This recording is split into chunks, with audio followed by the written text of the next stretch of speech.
Olá, saudações a todas e a todos. Bem-vindos a mais um programa Grandes Pensadores do Brasil. Hoje nós teremos a imensa alegria, a grande honra de receber aqui na Escola Superior de Advocacia, nesse ambiente virtual da ESA, o professor Alexandre de Freitas Barbosa, que é professor livre-docente de História Econômica e Economia Brasileira e Internacional do Instituto de Estudos Brasileiros, IEB, e da Universidade de São Paulo, e participa do Núcleo de Apoio à Pesquisa Afro-Brasil da USP. Professor Alexandre, muito obrigado pelo seu tempo, pela sua atenção, pela sua generosidade em participar aqui conosco desse bate-papo aqui.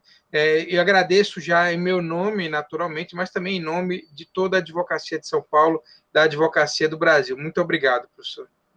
Boa tarde, Jorge. É um prazer estar aqui com vocês na Escola Superior de Advocacia da UAB, especialmente nessa oportunidade que estamos celebrando aqui, o centenário de nascimento deste grande pensador brasileiro, deste grande homem público, que foi o Celso Furtado. E, para mim, é uma honra poder falar, inclusive com um público de não economistas, porque o pensamento do Celso Furtado vai para além da economia, e aqui com vocês, eu sou professor do IEB, sou economista, sou historiador, tenho um núcleo de pesquisa chamado Repensando o Desenvolvimento no IEB, em que a gente procura pensar o desenvolvimento a partir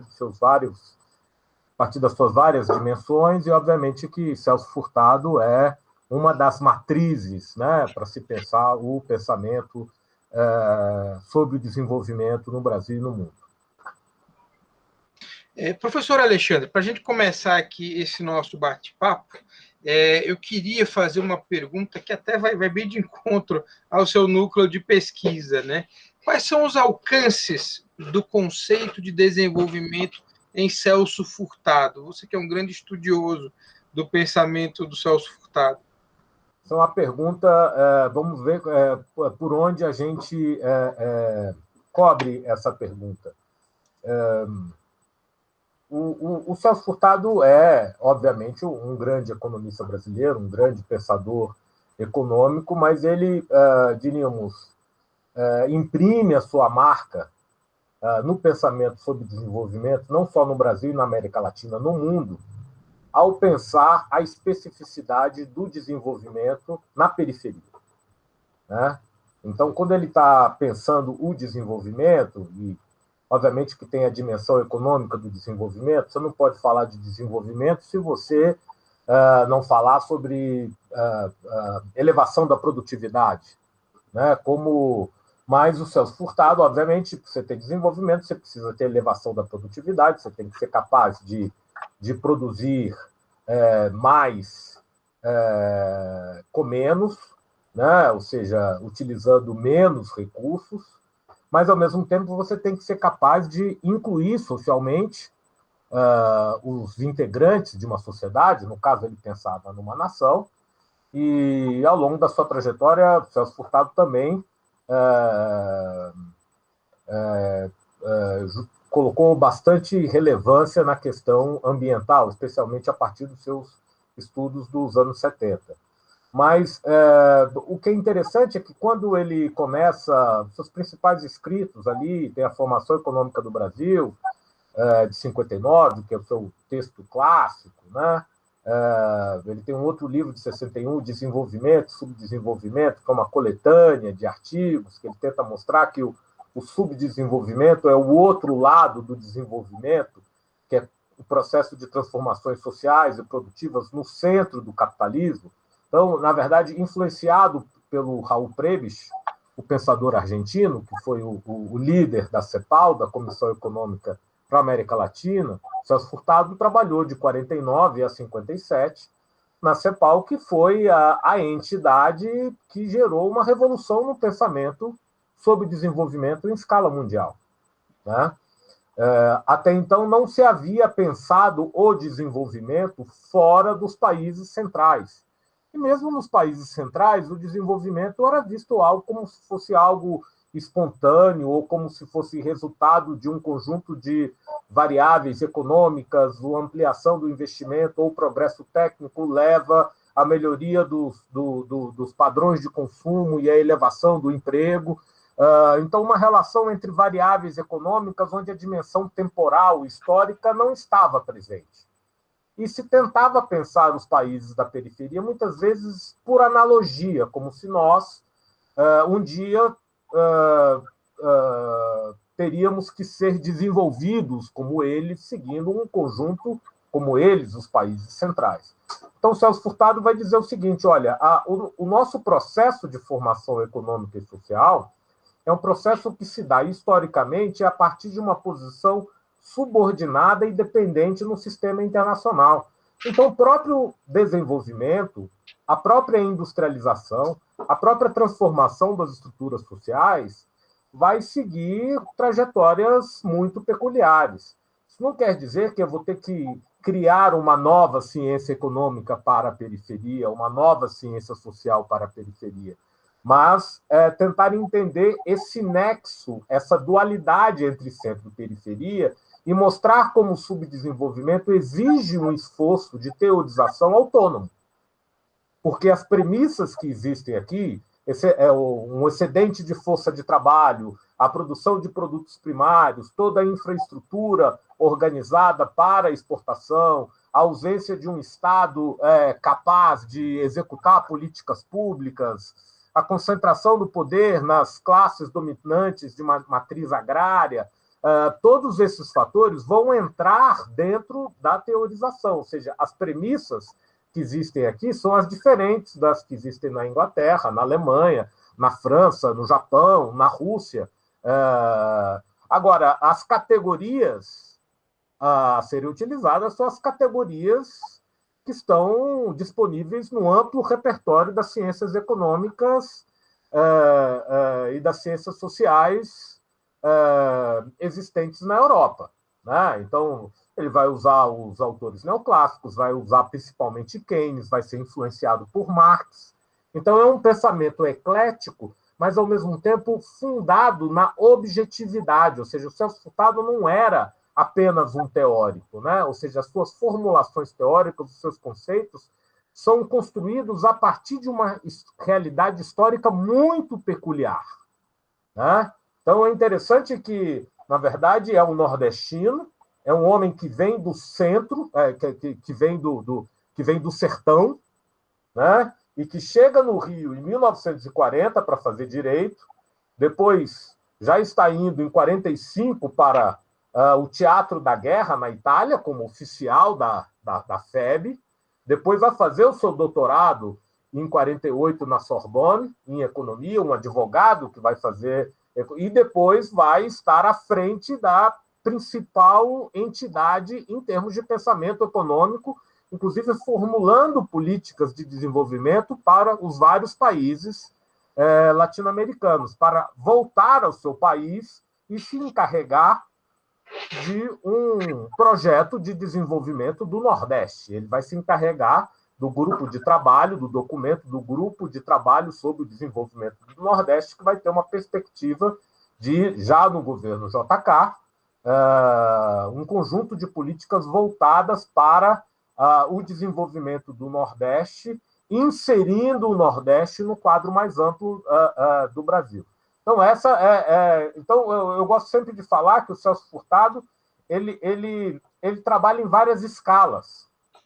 Então, ele pensa o desenvolvimento em escala internacional, que acontece no âmbito internacional, afeta a América Latina e afeta o Brasil, e, por sua vez, acaba afetando o Nordeste. Então, desenvolvimento, subdesenvolvimento, as categorias que ele vai trabalhando, as estruturas econômicas e sociais, os centros de decisão, que são os espaços onde eu posso promover políticas de transformação, eles sempre vão mudando de escala conforme a batalha em que ele está envolvido.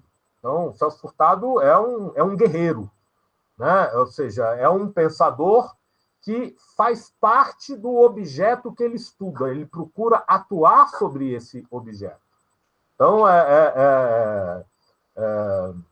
e nesse sentido, talvez tenha sido o primeiro intérprete do Brasil que tem a possibilidade de atuar sobre o objeto que ele interpreta. né? Se a gente for pegar os autores dos anos 30, os grandes, né? Gilberto Freire, Caio Prado Júnior, Sérgio Buarque de Holanda, eles não tiveram esse privilégio, essa capacidade de estar num posto estratégico em que é possível trabalhar sobre as engrenagens por onde a dinâmica da sociedade, da economia e da política passa, né? Então, ele chega ao Brasil em 58, obviamente que nós já estamos aí no processo de industrialização. Ele participa do grupo misto CEPAL-BNDE em 33, entre 53 e 55, onde já existe um esforço de mensuração do crescimento econômico e das metas de crescimento, ou seja, o estudo que ele faz de planejamento econômico acaba influenciando o plano de metas, mas em termos de atuação na máquina do Estado, ele vai se destacar na Sudene e depois no plano trienal de 63. A Sudene vai ser criada em 1959.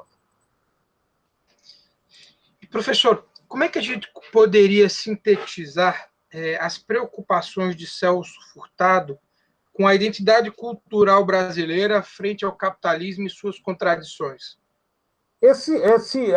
Existem alguns textos, ou seja, existe toda uma recuperação da dimensão cultural na obra do Celso Furtado.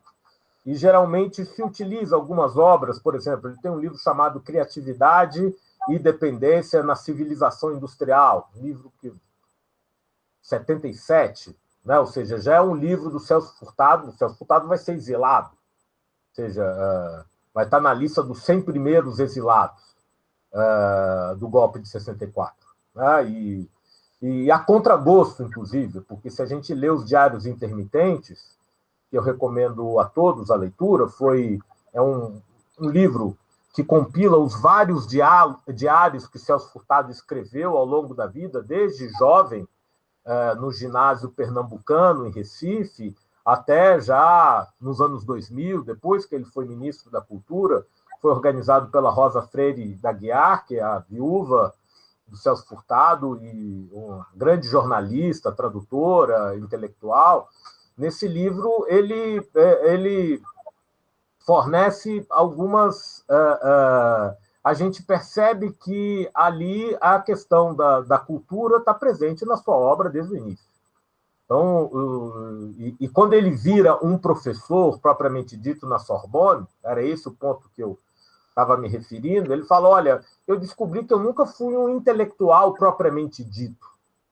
Né? Ele tem uma outra frase, olha, nunca pude ver nenhum problema como exclusivamente econômico. Né? Então, ele olhava a dimensão econômica interagindo com as outras dimensões.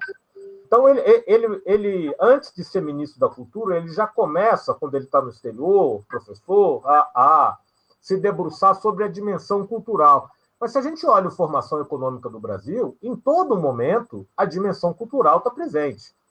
E ele via a dimensão cultural, seja do ponto de vista das tecnologias, obviamente, que é uma dimensão propriamente econômica, como de uma dimensão sociopolítica, ou seja, a estrutura de classe acaba impactando no tipo de vida política mais autoritária, mais democrática. Por exemplo,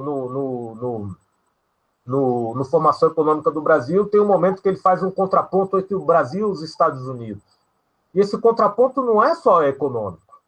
Esse contraponto ele vai, por exemplo, fazer um confronto entre o Alexander Hamilton, que era secretário do Tesouro norte-americano, e o Visconde de Caiuru, que era, diríamos, o representante das nossas elites. Né? A maneira como ele coloca o Visconde de Caiuru, José da Silva Lisboa, talvez um dos primeiros economistas, entre aspas, brasileiros. Então, ele vai dizer, olha, o Visconde de Caiuru leu o Adam Smith das vantagens comparativas, da abertura de comércio, o pensador liberal, enquanto o Alexander Hamilton vai ler o Adam Smith da produtividade do trabalho, das forças produtivas, do aumento da produtividade, inclusive ressalvando aí, no caso, como o papel do Estado nos Estados Unidos, ou seja, vai mostrar que os Estados Unidos não são o país do self-made man, mas, pelo contrário, são o país em que é criada uma estrutura de apoio do Estado por conta de uma determinada estrutura social. Enquanto a nossa estrutura social, onde predominavam fazendeiros escravistas, não poderia levar nem à industrialização, nem à formação da nação no início do século XIX.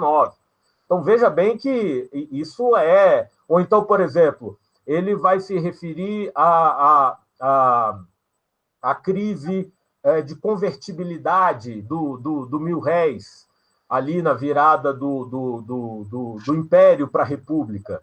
Né? E quando a nossa moeda perde a conversão, eu tenho que desvalorizar a moeda em relação ao padrão ouro, ele vai dizer, olha, na verdade, eu fazia uma análise com base na simetria. Né? O padrão ouro funcionava muito bem na Inglaterra. E os nossos economistas formados em direito, que era ali que se socializavam os economistas, eles viam a desvalorização como um caso de patologia. Eles não conseguiam ver que, na verdade, isso assegurava um mecanismo de defesa para os fazendeiros continuarem investindo, e isso ia gerando um mercado interno, porque as exportações em moeda local acabavam sendo protegidas, e isso levava a um avanço da produção cafeeira, por sua vez, a um avanço do emprego. Ou seja, ele não está defendendo ou criticando, mas ele está tentando, inclusive, dizendo quem é que fazia política pública. Eram os advogados que faziam uma interpretação por analogia ao que acontecia no centro, sem perceberem que há uma dinâmica completamente diferente na periferia. Então, veja como a dimensão cultural, do ponto de vista das ideias, está presente na obra dele. Mas, ao mesmo tempo, também, ele tem uma dimensão da cultura popular que é muito forte. Ele tem um livro de 84, que é Cultura e Desenvolvimento em Tempos de Crise, que ele vai dizendo, olha, a cultura brasileira, ela, na verdade, o que há de mais vitalidade na cultura brasileira e as próprias diferenças regionais da cultura brasileira estão relacionadas aos vários tipos de arte popular que eu tenho nas várias regiões. Isso é o mais forte que nós conseguimos produzir em termos de cultura, é a cultura popular. E ele se pergunta até que ponto essa cultura popular, a partir do momento que ela entra no mercado, ela se descaracteriza ou não. Obviamente que, para ele, também havia a dimensão cultural do ponto de vista da autonomia nacional, ou seja, ser capaz de criar ideias, ou seja, se apropriar do repertório de ideias, de conceitos, para torná-los viáveis,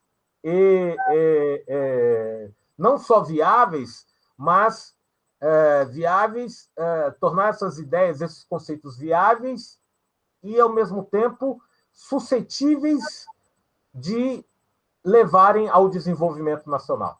Então, o desenvolvimento para ele, a industrialização, o desenvolvimento do mercado interno, eram as vias para se criar uma nação. Né? E a dimensão cultural aí é muito importante. Tá? Então, por exemplo, a influência de Keynes é importante nele? É. A influência de Marx é importante nele, mas é um pensamento eclético. Tá? Se o pilar do edifício dele está no econômico, no elemento econômico, na industrialização por substituição de importações, no deslocamento do eixo dinâmico da economia brasileira, o diferencial está em como o econômico interage com os elementos não econômicos, com a concentração da propriedade de terra, com o sistema de decisões que muitas vezes as empresas transnacionais acabam pautando o tipo de desenvolvimento. Né? Então, ele ele tem duas contribuições que o colocam para mim no conjunto dos principais pensadores econômicos do século XX. Ressaltar a desigualdade entre centro e periferia, né? Quando Keynes, Schumpeter, ou os grandes nomes da economia do século XX, eles sempre estão pensando do ponto de vista do centro. A dualidade centro-periferia nunca aparece. Quem coloca o dedo na ferida é o Prebisch, e o Celso Furtado avança ao mostrar que essas estruturas periféricas, a sua transformação se dá a partir da interação entre os elementos econômicos e não econômicos. E isso exige um mergulho na compreensão dessas sociedades subdesenvolvidas. E essas sociedades subdesenvolvidas não é algo negativo. Existe uma positividade aí. O sub é porque eu estou subordinado, mas eu sou capaz de gerir uma autonomia nacional. Eu preciso mudar as relações de dependência, eu preciso alterar o sistema internacional. Então, vejam que que aqui é um pensador que você nunca consegue localizar no perímetro econômico propriamente dito. Ele parte da economia para fazer questões que vão ao âmago da sociedade. E aí, por sua vez, a questão que ele sempre coloca é: quais são os centros de decisão? Quem são os agentes?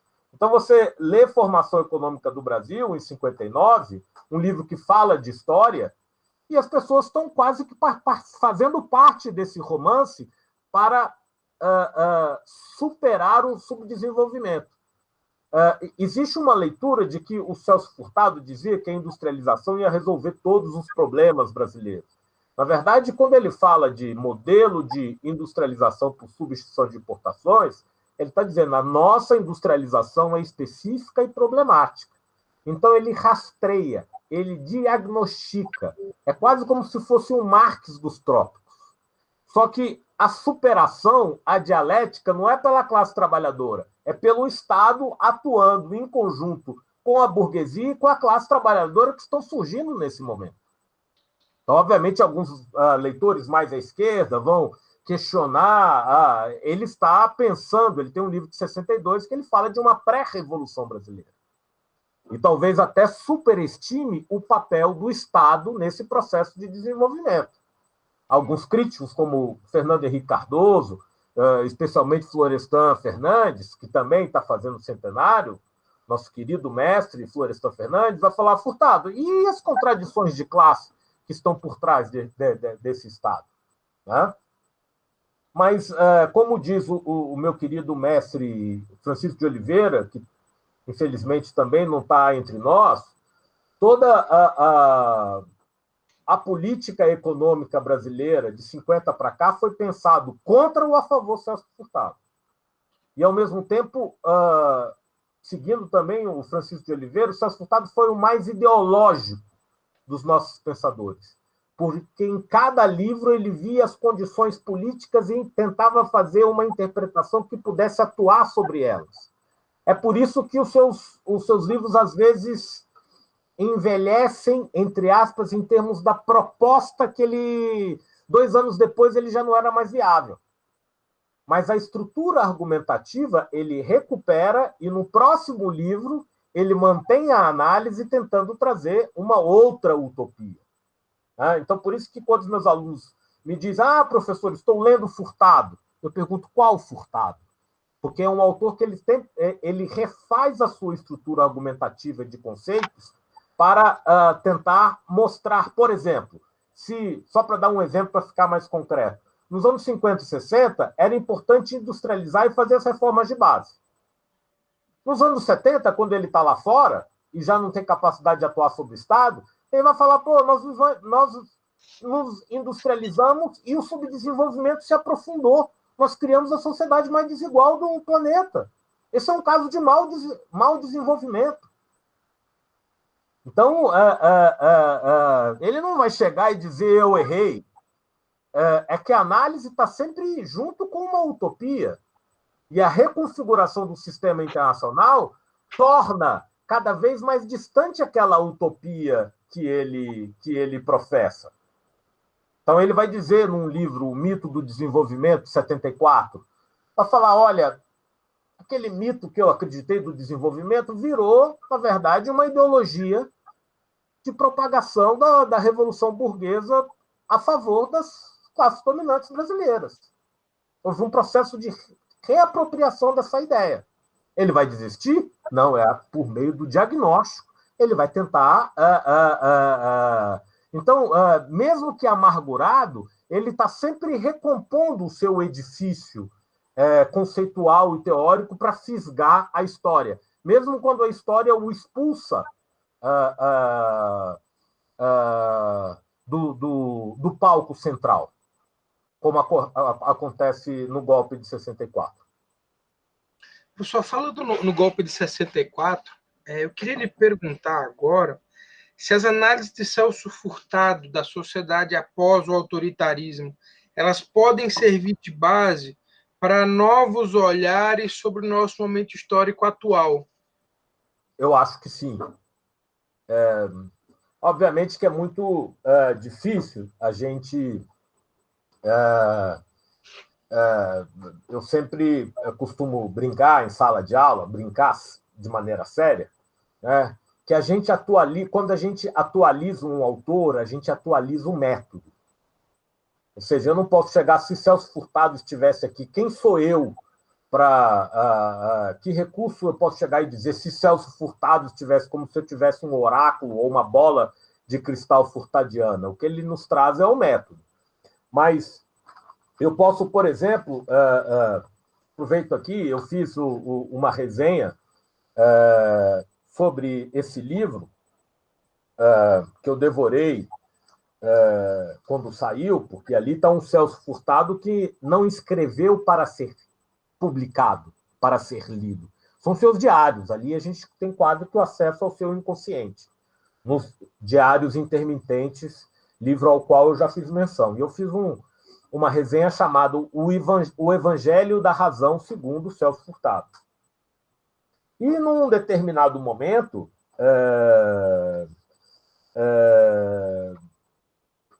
em 2 momentos, vou citar aqui, né, um tema que, ou seja, nós temos, nos dias que correm, percebido aí a impostura autoritária das classes médias. Né? Eu acho que eu não preciso dar exemplos. Todo aquele ou aquela que estiver me ouvindo sabe do que eu estou falando. E aí, em 82, ele está escrevendo um trecho no seu diário, ele falava, quando eu me meti nessas brigas, era tudo mais fácil. Havia a elite que tudo decidia e o povo esquecido. Agora, ele arremata, sou eu que estou contando. Tudo é ambíguo porque a classe média que acumulou privilégios se considera prejudicada, explorada. Ou seja, você criou todo um sistema produtivo com a produção de automóveis, de eletrodomésticos, com os incentivos fiscais, com o trabalho desvalorizado, especialmente das várias categorias de prestadores de serviços, de empregadas domésticas, em que a classe média tem uma posição na sociedade brasileira que é fruto, em grande medida, do milagre econômico e do modelo da ditadura militar, que, obviamente, que já estava sendo construído antes, mas eu tinha tentativas de superação desse modelo que foram brecadas, e então ele é erguido com toda a sua crueldade. E um outro trecho, ele vai estar em 1988, logo depois que é aprovada poucos dias depois da eleição do Tancredo, em 1985, ele vai se referir, ou seja, está escrevendo em 85, vai dizer que o grande papel histórico caberá à Constituinte. No mais, teremos uma época de acomodações, de ilusionismo, avanços e recuos.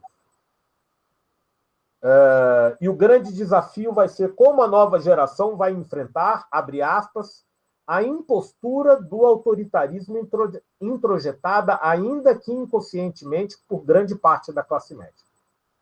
Ou seja, você tem um mundo que é quase como se fossem 3 castas, os ricos, a classe média e os pobres.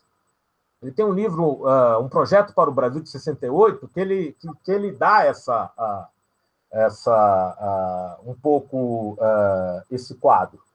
E trata-se de uma classe média que perdeu os valores republicanos, que ela é muito mais consumidora e, ao mesmo tempo, valoriza a hierarquia e a sua posição como se não tivesse tido acesso a privilégios, já que a educação na universidade pública, especialmente nos anos 70, era um privilégio, o acesso a crédito era um privilégio, e que se posta como meritocrático.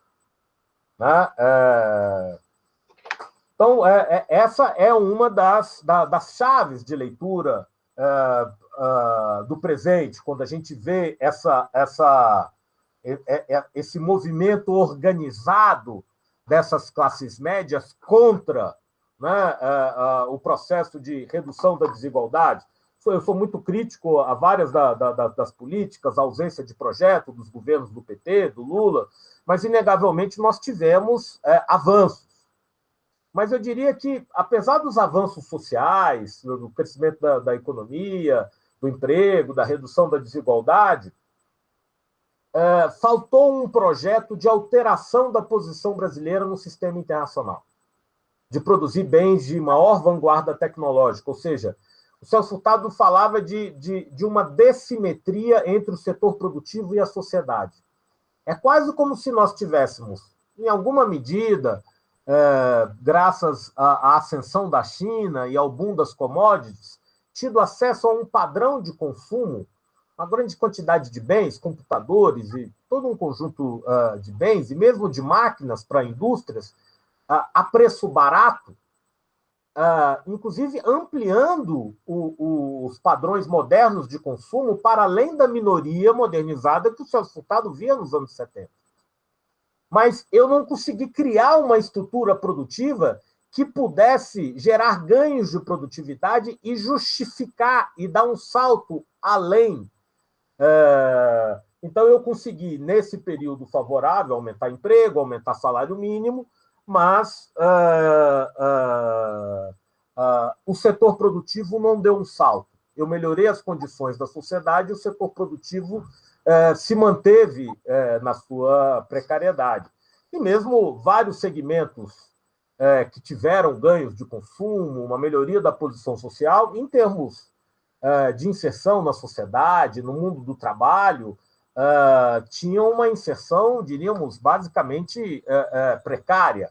Né? Ou seja, eu tive um aumento do consumo sem ter uma sociedade mais estratificada, com aumento da qualificação, dos níveis de educação, ou seja, eu não tive esse salto que eu precisaria ter tido em termos de sistema internacional, de turbinar uma estrutura produtiva com mais tecnologia e melhores empregos, para que esse período, diríamos, não tivesse levado à crise que nós vivemos desde 2012, e que o período de 2012 em diante, essa é uma crise que não é fabricada tampouco pelos governos do PT, ou seja, é uma crise que está relacionada com o contexto internacional e que foi bastante agravada desde que o governo Temer assumiu o poder. Então, né, ou seja, nós passamos a viver um cenário de destruição de direitos e de instituições.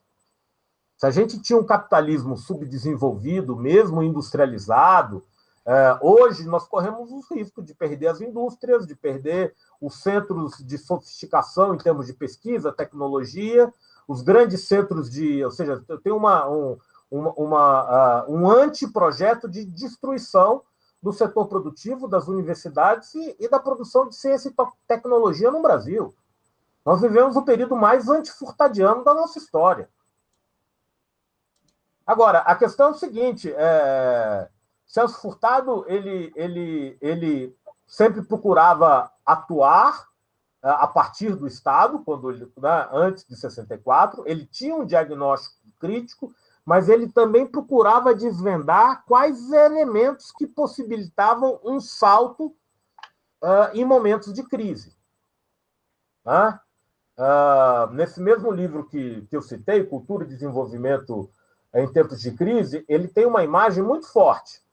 O processo de crise, e ele está só falando aí no caso da crise de 80, 82, a crise gera um processo de destruição de oportunidades. Ou seja, aquilo que era possível antes da crise não é mais possível depois. Então, aquilo que nós poderíamos ter feito nos anos 2000, se tivéssemos tido um projeto mais arrojado, uma utopia, um acordo de segmentos da sociedade, não é mais capaz depois dessa destruição que nós estamos vivendo. O que é possível, então? Então, aí nós teríamos que entender como está organizada a estrutura da economia brasileira no território internacional, quais são os desafios colocados pela China, como essa disputa geopolítica entre China e os Estados Unidos, como nós poderíamos nos favorecer disso, quais são os segmentos da sociedade capazes de gerar um acúmulo de forças para gerar um novo ciclo de desenvolvimento que não está relacionado apenas ao crescimento da economia. Ou seja, é assim que o método furtadiano está mais ou menos, e eu acho que é esse o desafio que ele traz para a gente. Né? Mais do que pensar o que Celso Furtado estaria pensando. Eu dei uma entrevista na Folha no domingo, porque domingo foi, né, dia 26 de julho, é o nascimento. Né? Em 1992, ele escreveu um livro chamado A Construção Interrompida, em que, se referindo ao governo Collor, ele falava dos liquidatários do desenvolvimento. Né?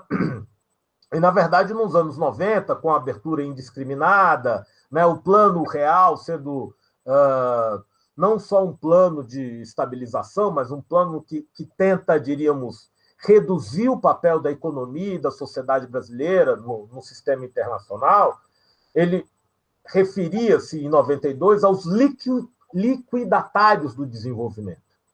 Né? Na verdade, se a gente for olhar em perspectiva histórica, o governo do presidente Fernando Henrique Cardoso, com Pedro Malan, Gustavo Franco, os economistas liberais, eles faziam uma crítica a Furtado e a todos os pensadores nacionalistas, desenvolvimentistas, esse termo que é utilizado muito atualmente, mas eles, de alguma maneira, defendiam a instauração de um novo modelo de desenvolvimento, pautado pela abertura, pela atração de investimento, pela redução do Estado, pelo aumento dos ganhos de produtividade, que eles achavam que seriam espontâneos com o processo de abertura, privatização, estímulo ao investimento externo direto, sem condições, mas eles pronunciavam a palavra desenvolvimento, inclusive, como um processo a ser gestado.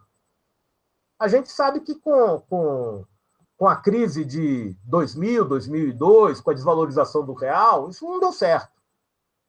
Agora, o que é interessante é que o atual ministro da Economia e todo o seu séquito de milicianos de mercado, porque é assim que eu ousaria qualificá-los, porque nenhum deles tem artigo publicado, nem teóricos eles são.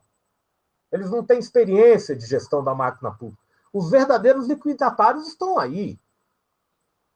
Você vai comparar o Edmar Baixa, Pedro Malan, ou seja, os economistas liberais, eles tinham uma trajetória, muitos deles, inclusive, na esquerda, disseram, olha, o mundo mudou, não dá mais para fazer aquilo que era possível nos anos 50 e 60. Esse pessoal que está gerindo a economia brasileira e as empresas estatais brasileiras estão vendendo a preço de banana os ativos nacionais e aquilo que nós criamos durante 40, 50 anos.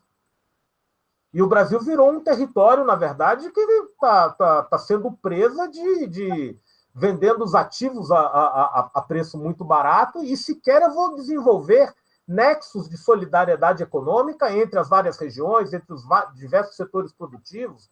Não existe nenhuma visão de diagnóstico sobre o que temos e para onde vamos. Simplesmente uma expectativa completamente sem base nenhuma, teórica, empírica, de que abrir o Brasil e fazer as reformas vai trazer novos investimentos, e novos investimentos vão fazer o Brasil crescer. Sequer a noção de desenvolvimento como um processo cumulativo que depende de agentes sociais e políticos, Estado atuando junto com o mercado, precisando de uma inserção internacional, uma atuação geopolítica no quadro internacional, nós perdemos isso tudo.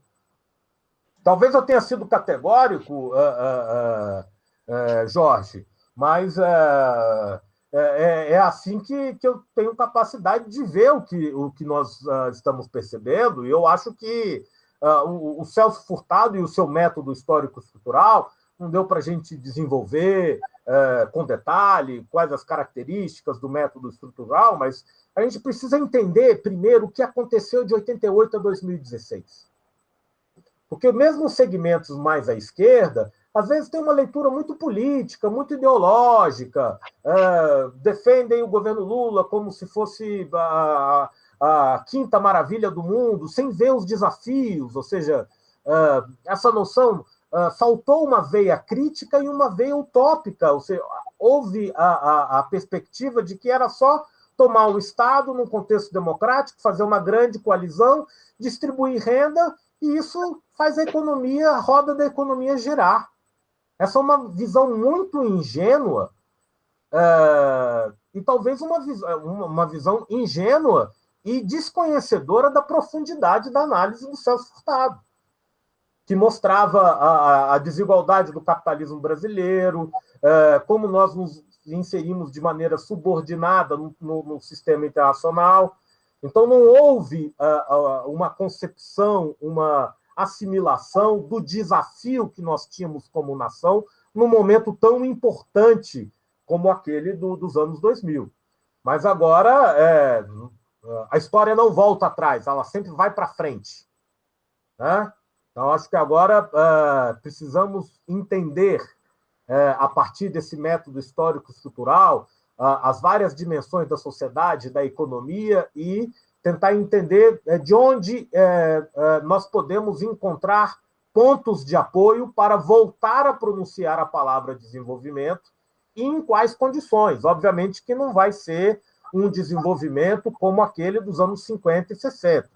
Sempre dizendo também que o Celso Furtado, essa é uma outra coisa que os economistas liberais tendem a dizer, porque o modelo de substituição de exportações foi fracassado. Gerou inflação, fechamento de economia, e a culpa é dos desenvolvimentistas, do Celso Furtado. Eu falo, opa, calma lá. O Celso Furtado foi exilado em 64, ele não é responsável pelo que foi feito de 64 a 80. Ele e todos os técnicos nacionalistas. Ele, Inácio Rangel, Rômulo Almeida, outros grandes nomes, Darcy Ribeiro também foi exilado, Hélio Jaguaribe ficou à margem. Ou seja, grandes pensadores brasileiros que atuavam a partir do Estado foram completamente marginalizados. Então, eles defendiam um determinado tipo de industrialização, um determinado tipo de desenvolvimento, e as contradições sociais, houve um acordo entre as classes dominantes para impedir a ascensão popular e um Estado que veiculasse um desenvolvimento que satisfizesse os interesses dos segmentos populares, mas que, ao mesmo tempo, gerasse lucro para a burguesia. Era uma proposta reformista e nacionalista. Era isso. Então, nós tínhamos, na verdade, alguém que queria injetar racionalidade na política. Né? E nós não, né? Eles o mandaram para o exílio, o grande evangelista da razão, aquele que tentava a conciliação de todos os segmentos para que eu pudesse ter desenvolvimento que descesse às camadas mais pobres da população. E nós podemos dizer que as propostas, nós podemos dizer então assim, que as propostas de Celso Furtado, elas na verdade encontraram fatores limitantes não propriamente no mercado, mas nas agendas políticas para sua efetivação? Eu acho que sim, mas também no mercado.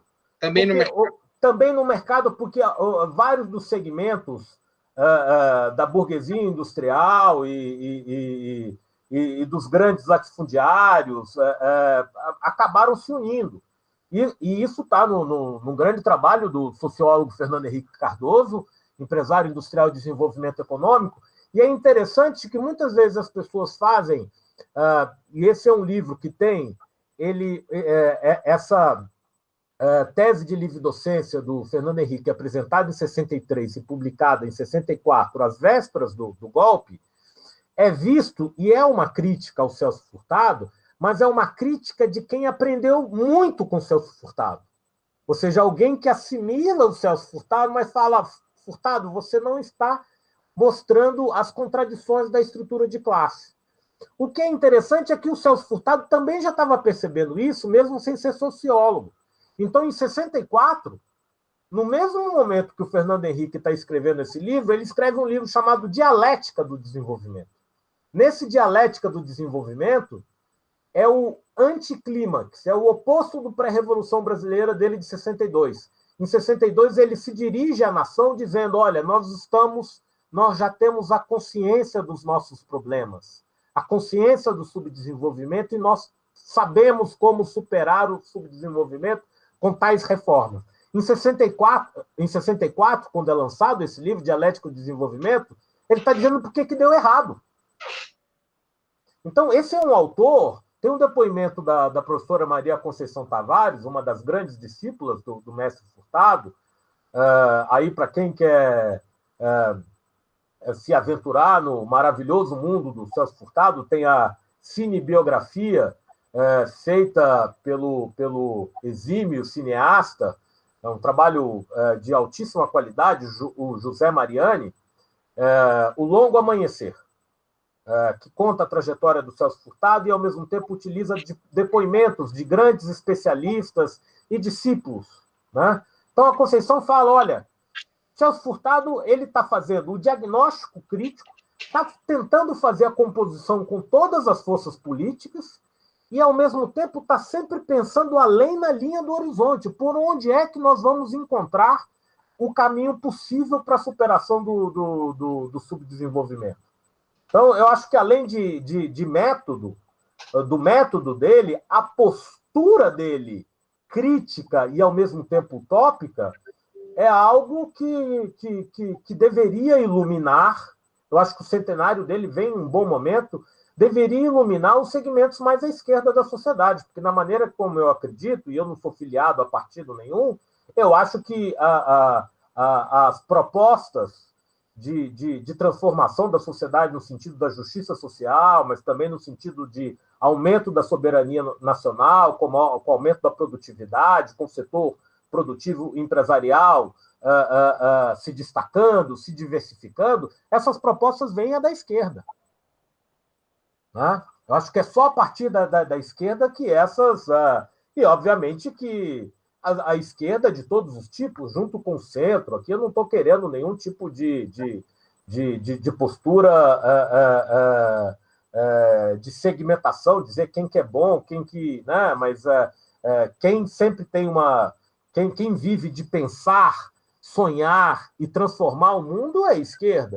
E, obviamente, tem que aliar com os outros segmentos da sociedade, do centro e, às vezes, até da direita, num momento tão difícil como esse que nós estamos vivendo, que tem uma extrema-direita que sequer concebe falar de processo histórico, de desenvolvimento, de acordos políticos sociais, de uma utopia mais para frente, né? É tudo uma reação e uma tentativa de destruição desse lento e tortuoso processo de construção de uma nação capaz de superar essas desigualdades e superar o subdesenvolvimento. Então, eu acho que esse centenário do Celso Furtado e de outro pensador também importante, que é importante lembrar, eu escrevi um artigo recentemente falando da parceria entre o Celso Furtado e o Florestan, que tinham visões políticas, mas em termos metodológicos se encaixavam, ou seja, nós temos, quando a gente fala de desenvolvimento, a gente não pode esquecer que o plano das ideias, o plano cultural é importante. Se nós temos categorias e uma tradição de reflexão sobre o desenvolvimento, isso é um componente estratégico de qualquer projeto nacional, né? E o Brasil, posso juntar esses dois, Darcy Ribeiro e vários outros pensadores, Caio Prado Júnior, ou seja, nós temos aí uma... Né? E hoje nós temos movimentos da sociedade muito vibrantes, que assimilam esses autores, têm propostas críticas, ou seja, a própria noção de um intelectual público refinado, inteligente, que é capaz de dar os guias para a nação, isso não existe mais. O Celso Furtado, mais uma vez fazendo referência aos diários intermitentes, ele que foi o grande construtor de uma noção de reengenharia social, de uma transformação a partir do Estado, ali na hora que ele está acompanhando a transição democrática, os debates na Constituinte, ele vai dizer, olha, na verdade, se a gente fosse encontrar como nação, nós vamos ter que nos nutrir de novas formas de convivência social, de novos mecanismos de luta social que vêm de baixo. Ou seja, um pensador como Celso Furtado vai chegar e dizer que o MST foi uma das forças mais inovadoras que surgiram no país nos últimos anos. Ele vai falar isso nos anos 90. Ou seja, a defesa da reforma agrária com o movimento de camponeses, porque antes a reforma agrária era pregada por aqueles que estavam na cidade.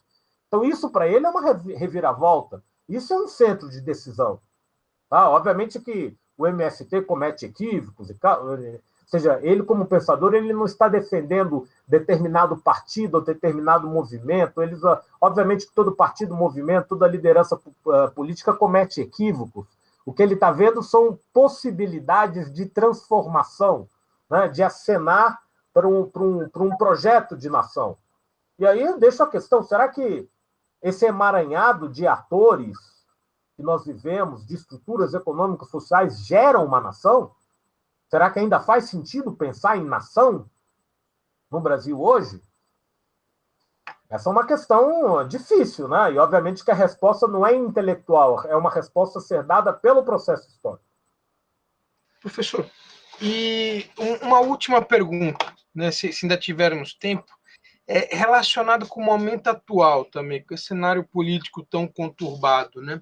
Numa mensagem já final até, como é que a sociedade brasileira pode aproveitar o legado de Celso Furtado para resistir ou reagir a esse cenário tão delicado político ao qual nós estamos submetidos? Olha, acho que em parte eu já falei um pouco sobre isso, mas agradeço você. Obviamente que um autor como Celso Furtado, ou seja, não se trata de dizer para a juventude ou para as forças sociais chegar e dizer, vão ler Celso Furtado. Não se trata disso, obviamente que também se trata disso, né? E também não é só Celso Furtado, né? Nós temos uma tradição de reflexão sobre o desenvolvimento, que, inclusive, nos anos 70, nós estávamos no auge. A teoria do subdesenvolvimento e a teoria da dependência, no final dos anos 60 e no início dos anos 70, o Brasil e a América Latina estavam no centro do pensamento ocidental. Ou seja, nós estávamos fazendo formulações a partir das nossas realidades e problematizando as estruturas do capitalismo lá fora. Então, uma boa parte de pensadores europeus, norte-americanos, foram muito influenciados. Então, qual que é o legado do mestre? Eu tenho participado de vários eventos, né? Sinto muito honrado com esses convites, né, para celebrar o centenário do Celso Furtado. E um dos motes que eu tenho utilizado é o seguinte: não basta ler Furtado, é preciso praticar Furtado. Aí, obviamente, você vai me perguntar, como se pratica Furtado? E aí eu acho que eu falei um pouco dessa relação entre a intelectualidade, os pensadores e as novas forças sociais. Inclusive a partir de uma visão do Furtado recente nos diários. Não tem mais essa coisa do intelectual dando norte, né, para as forças sociais. Elas estão nas suas lutas, concebendo, fazendo Agora, por exemplo, a Escola Nacional para o Freire e o movimento, o MST, vai dar curso sobre Celso Furtado. Ou seja, vários movimentos sociais estão se organizando para assimilar. Né? O que nós podemos assimilar? Em primeiro lugar, nós precisamos entender esse processo de 1988 a 2016. O que aconteceu no ponto de vista econômico, social e político, como nós respondemos às transformações internacionais e o que levou a essa nova enxurrada que leva todos os avanços que nós conseguimos obter, quase, aparentemente, a noção que a gente tem é que eles estão sendo completamente desperdiçados, sendo jogados na vala comum. Então, nós precisamos ter uma interpretação crítica, inclusive dos governos de esquerda, para tentar entender o que é esse capitalismo que está se reestruturando e que a China é um centro importante, os Estados Unidos são outro, qual que é o papel de países da periferia, que tipo de indústria nós podemos ter, o que significa a questão ambiental, esse agronegócio avançando para a Amazônia, ou seja, nós temos um conjunto de entidades da sociedade civil, das universidades, que têm reflexões muito avantajadas sobre tudo isso. Eu acho que o processo de produção, de pesquisa, hoje, no Brasil, é um processo muito em rede, em que a sociedade e as universidades podem, utilizando, diríamos, categorias, o método do Furtado, gerar outras coisas que vão ser furtadianas na raiz. E eu posso combinar Furtado com Florestan, com Marx, com Piketty, com vários... É um pensamento eclético, adaptado à realidade brasileira e às necessidades. Né? Então, é um momento de unir forças entre a sociedade e a universidade e os movimentos sociais, segmentos do Estado, que estão sendo, na verdade... Nós temos uma burocracia de altíssima qualidade, você vê no BNDES, no Banco do Brasil, no Itamaraty, que estão sendo completamente destruídos. O Itamaraty talvez seja o caso mais grave. Então, nós temos segmentos dessas entidades que precisam se reorganizar e pensar, interpretar o que nós estamos vendo e ver as possibilidades e se conectar para criar, no curto, médio prazo, alternativas. Porque essa enxurrada não vai durar muito tempo. Esses destruidores vão para a vala comum junto com aquilo que eles tentaram destruir. E, mais uma vez, vão ter que ser os segmentos que lutam para a construção da nação, a esquerda, sempre compondo com vários segmentos da sociedade, que vai ter que trazer soluções, novas utopias, propostas, mas sempre pautado em diagnóstico. Então, Celso Furtado era um autor que pensava o diagnóstico não era teoria, o diagnóstico estava sempre preso à realidade muito concreta que ele observava. A teoria adaptada ao real para transformar o presente e construir um futuro. Então, me parece que esse é um grande legado, e obviamente que Celso Furtado terá que ser nosso companheiro aí nessa trajetória, junto com tantos outros. Ele não gostaria de ter uma posição assim avantajada em relação a outros pensadores, entende? Então, ele figura junto com Florestan Fernandes, Caio Prado, Inácio Rangel, Darcy Ribeiro, Hélio Jaguaribe, vários autores que foram formulando e que precisam ser atualizados. Um padrão, um estilo de interpretação das contradições do Brasil e vendo como atuar sobre elas, mas sempre a partir de tentando juntar as várias forças da política e da sociedade, né? Impedindo que haja esse conluio entre determinados segmentos do executivo, do legislativo e do judiciário que ficam na sua trama quase que distanciados da vida mais ampla da sociedade, que é o que a gente está vivendo desde o golpe de 2016. Maravilha, professor Alexandre, muitíssimo obrigado aqui pelas suas reflexões, pelo seu tempo aí, por ter dedicado um pouquinho aí das suas horas para vir fazer esse bate-papo tão interessante, tão esclarecedor e tão até provocativo para os advogados. Agradeço a todos, agradeço a você em nome de todos os advogados daqui do estado de São Paulo, do Brasil, agradeço aos espectadores que assistirem o programa e devolvo-lhe a palavra para uma mensagem final, se quiser.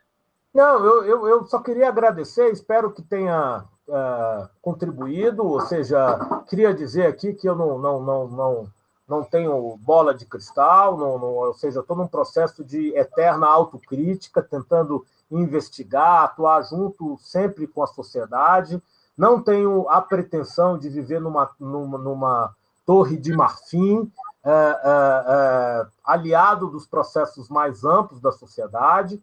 Então, eu falo a partir de uma posição crítica e nesse sentido, eu sou provocativo e falo de um determinado lugar da sociedade.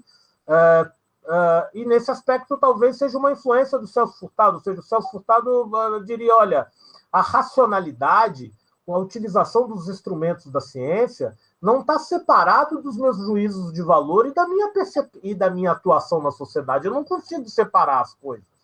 Não existe pensamento neutro. Tá? Então, talvez... peço desculpa se me excedi, mas não quis aqui defender nenhum tipo de segmento da sociedade ou da política, mas no sentido de pensar as forças da superação a esse movimento, a essa enxurrada de destruição das instituições brasileiras, que é assim que eu vejo esse quadro e gostaria que fosse visto, então, como uma tentativa de trazer a contribuição do Celso Furtado e, a partir dela, refletir sobre os dilemas que a nossa sociedade vive nesse momento tão difícil, em julho de 2020, quando o meu grande mestre e mestre de várias gerações aproveitar essa celebração para não apenas fazer loas ao mestre, mas para talvez fazer aquilo que ele gostaria, né? Praticar as suas hipóteses, os seus conceitos, torcê-los, tentar aplicar na realidade e fazer com que a ciência, a técnica, o conhecimento seja partícipe da história e que não esteja distanciado da história. Ele não está aqui, mas ele deixou seus herdeiros, tá? E são vários. E eu tenho percebido aí que vários segmentos da sociedade, eu falei do MST, outro dia teve um seminário organizado pelo PDT, que é em outro, ou seja, vários segmentos aí, do centro à esquerda. Aparentemente, o próprio Instituto FHC, pelo que eu ouvi falar, vai fazer um evento sobre o Celso Furtado. Então, talvez não exista um pensador que tenha mais aderência junto a um espectro muito diverso de forças políticas e sociais do espectro ideológico no Brasil, como o Celso Furtado. Essa é outra vantagem do mestre. Ele não tinha problema de se relacionar com diferentes e com pessoas de outras posições, tendências políticas e ideológicas. Mais uma vez, muito obrigado, professor Alexandre, e obrigado a vocês que acompanharam esse bate-papo.